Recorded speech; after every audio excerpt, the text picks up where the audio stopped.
So on the left side here, we have what we call the old way. There are many people, maybe your parents, they worked for a company for 30 years, a pension. Pension is income for as long as you live, right? Social Security in the middle. And then 401k or your savings, the nest egg on top. What you'll notice is typically your responsibility is the smallest part of that, right? We're not going to be able to get into pension issues today, pretty well documented, right? There are still people that have them. We don't recommend on relying on any one of these three, we call them like buckets or areas of your income plan, right? But quite often moving forward, a lot less people have pensions, right? Companies realize how expensive they are, and really they started shifting from pensions to what's called defined contribution. Most people know it as 401k. Say, hey, it's your responsibility to determine how much you're going to save.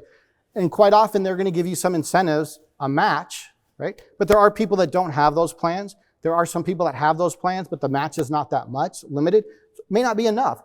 But the main thing, even if you do have some great help building your nest egg, the thing is that your nest egg is typically the largest portion of your retirement plan.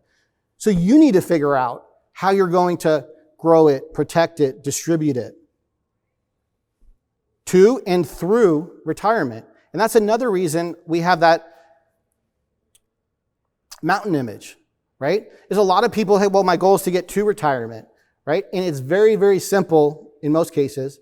Not always easy, and we don't always have the answer we'd like to give people, but it's a pretty simple calculation, right? If I'm talking to someone who's 55 and they say, hey, I'd like to retire at 60, 62, whatever that number is. Here's my assets now. Here's my income need. We can run some calculations, different rates of return. It's a pretty simple answer. But to answer the question for a 62-year-old or 65-year-old at that point, how much can I take out without risking running out of money? Whole different answer, whole different set of questions. Why? Your retirement, that's the top of the mountain. How many years are you going to be in your retirement journey down the mountain? Do you need that income for 20 years, 30 years, 40? The answer is going to be different for each person.